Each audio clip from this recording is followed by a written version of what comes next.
This is CoreTV News on the Hour. I am Nifemi Oguntoye. Media Concern Initiative has advocated for a comprehensive plan aimed at rehabilitating the girls abducted by Boko Haram ahead of their release. The group says rehabilitating the girls will take the joint effort of the government, their families, and philanthropists. Tomi Ojo has details in this report presented from our studios. Experts say the abduction will have an extremely devastating effect on the victims. They argue that such experience at a young age could make the situation more painful. A child development expert, Helen Oshikoya, says that a comprehensive medical check could be run on all the affected girls after their release. Some of them might have had their prime cut short. It's going to take a lot for them to get over it. Some will get over it, some will not get over it. The road will be rocky. But what we need to do is that we need to put things in place to make sure that this never happens again. And in doing that, I want to appeal to the federal government that going forward, we would like to have a psychological response unit to be incorporated into the operational framework of the Nigerian Emergency Management Agency. The likely traumatized situation of the victims came to focus when some speakers say priority should be given to the rehabilitation of the girls. Thinking that if these girls are brought back, it goes without saying that they will have gone through a lot of trauma. You know, they have been raped, they have been used in a way they do not like to have been used, and then bringing them back. It's a big question for all of us. How do we want to take care of them if they are back? And for me, I think the first step for us to take, you know, both government and the civil society, we need at this time to work together. Perhaps the most important aspect of the work will even be when they are returned. We hope and pray that they are returned safely, you know. But if they come back, we need to rehabilitate them. The hope exhibited by Nigerians for the release of the girls necessitated this kind of furor. The abduction of the Chibok schoolgirls has attracted global condemnation. May 27th of every year is slated as Children's Day. The day is usually celebrated with a public holiday for children. However, the abduction of the schoolgirls from Chibok has dampened the spirit of some children. Tomi Ojo has details in this report presented from our studios. This year's Children's Day celebration seems to be different from the previous years. Many of the children who spoke say they are not happy about the state of things in Nigeria at the moment. I feel so terrible because our security awareness in this country is very poor. It's very poor. What I feel about Nigeria is that Nigeria is so bad, and then today, tomorrow, there will be Boko Haram burning everywhere. What is happening in Nigeria nowadays is making we children to be sad, because the kidnapping of children, the killing of people, and then the eliminating of children in this Nigeria is making we children in this Nigeria to be sad. So I'm not feeling better with the way that everything is happening in Nigeria. I don't feel happy with all the things going on in Nigeria because the government are not doing anything. If you look at the situation, what is going on now with the Chibok girls, the government are supposed to find a solution or do something about it, but they are not doing anything. The children, however, hold different views as to whether or not the celebration should take place. We're supposed not to celebrate it because of the children that they kidnap. Even though those Chibok girls, they will not be able to celebrate with their parents at home. Due to even that their parents will not be happy because their children are not with them. They'll not be able to celebrate Children's Day together. It's our right to be happy, it's our right to feel good, it's our right to feel around people, it's our right to make new friends on that day, to feel around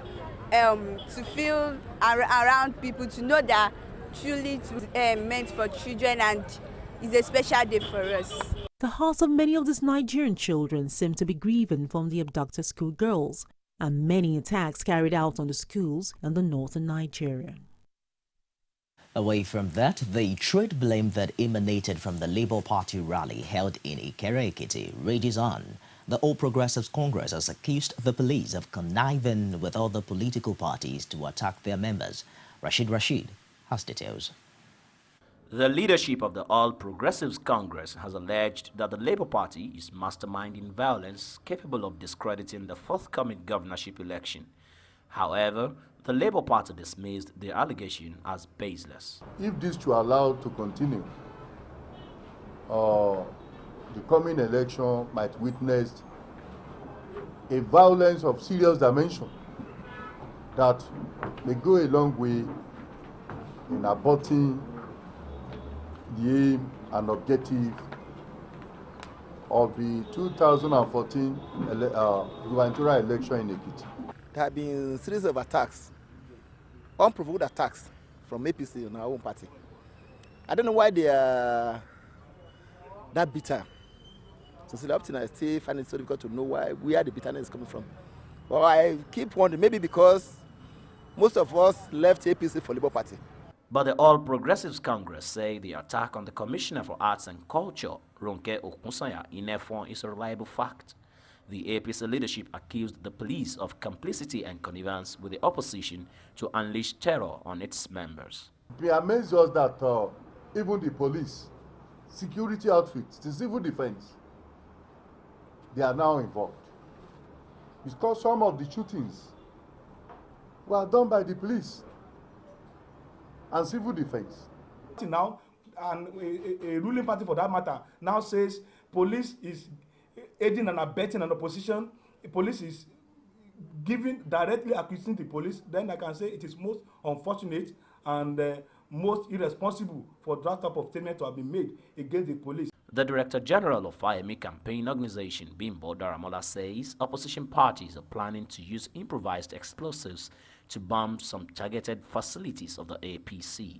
Some of us here on this other side have also been slated for attack. They have even taken this sinister plan to the level of wanting to attack, to detonate bombs on Ekiti State. We start our own investigation to find out the veracity of his claim. If it is true, we'll find out. If it's not true, we'll still find out. But one thing I want to reiterate at this point is that those who live in glass house don't throw stone. Reactions from politicians and police seem to take the tone of a war of words due to the allegations. As a political party, like I've said, we are not cowards. At appropriate time, we will take decisions and we will curb them because we know the language too. But to be forewarned is to be forearmed. To enforce the law the way it is, and we've drawn the line, and whoever crosses it in action and in words, whoever crosses it will be brought to justice. That is what I can assure you. A vehicle of the Ekiti State Peace Corps and campaign billboard of the incumbent governor were vandalized in broad daylight. These cases have raised questions on the need for a peaceful and credible election in Ekiti. Rashid, CoreTV News, Ado Ekiti. Reactions continue to trail the suit filed in an Abuja High Court by Petroleum Minister Daizani Alison Madueke and the Nigerian National Petroleum Corporation (NNPC), seeking to stop the probe of 10 billion naira allegedly expended on a chartered jet for the minister's private use. Politicians, lawyers and economists were unanimous in the condemnation of the suit they described as fraudulent. Jumoke Olatunji has details. The Nigerian National Petroleum Corporation (NNPC) and the Petroleum Minister Daizani Alison Madueke drew the air of the National Assembly when its accounting books revealed that the corporation spent 10 billion naira in 2 years on a chartered Challenger 805 aircraft for the private trips of the minister. This decision apparently did not go down well with the minister, who have now approached the courts with a prayer that all investigations and probe into the 10 billion naira expenditure be stopped. Reacting to the lawsuit, a member of the House of Representatives, Akim Muniru, explains that the invitation for the petroleum minister to appear before the House was designed to give her a fair hearing in the case and ensure the grey areas in the matter are unlocked. And the onus is on who has been alleged to come and defend herself to members of the committee to come and clear the air that truly I've not used 10 billion naira.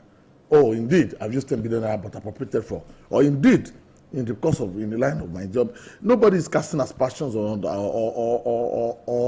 judgment on anybody. Just an investigative hearing that come and explain to us these claims. Speaking in the same vein, a legal practitioner, GT Ogunye, says that although approaching the court to stop the rap's probe on the 10 billion naira is exercising a right, it does not remove the fact that it is a case of corruption. If you ask me whether that money that is spent on hiring a jet is justifiable, I will tell you no. That's my opinion, that there is too much flamboyance, ostentatious lifestyle by government officials, corruption in the midst of grinding, excruciating, and asphyxiating poverty. This economist believes that there should be a proper accounting standards in the country. In other words, your position on the 10 billion naira air charter fees by NNPC can only be given a proper perspective to show whether it is a right decision or a wrong decision when that action is compared with what happens in other oil-producing companies. Corruption by government officials have been identified by various financial agencies across the world as the bane of the Nigerian society.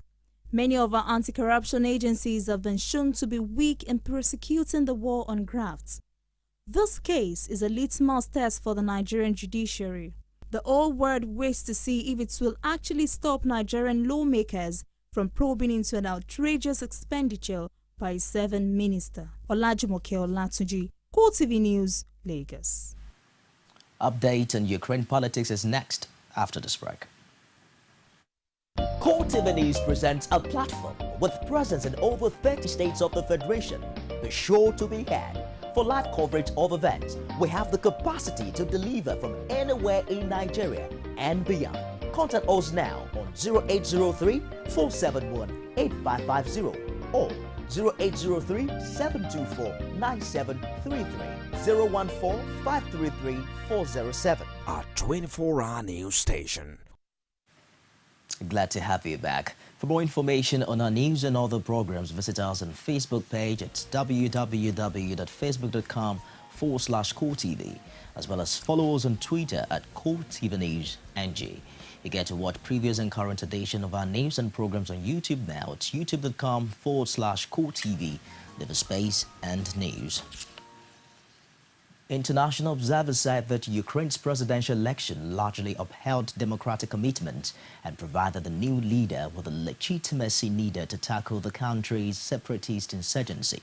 The vote provides the new president of Ukraine with the legitimacy to establish immediately an inclusive dialogue with all citizens in the eastern regions to restore their trust and confidence into decentralized state power in order to preserve the unity of the country by respecting the diversity of Ukrainian society. Billionaire oligarch Petro Poroshenko says Ukraine will press on with an offensive to crush pro-Russian separatists in the east after partial results showed he had trounced his rivals in the first round of elections. Russia had refused to recognize the legitimacy of Ukraine's interim pro-Western leaders, and President Vladimir Putin only promised to respect the outcome of the presidential vote. The observers' mission acknowledged the high turnout put at more than 60% by the Central Election Commission in regions under the government's control, despite repeated attempts by militants to intimidate voters and organizers. And that's it on CoreTV News this hour. Core Digest continues shortly. Stay with us.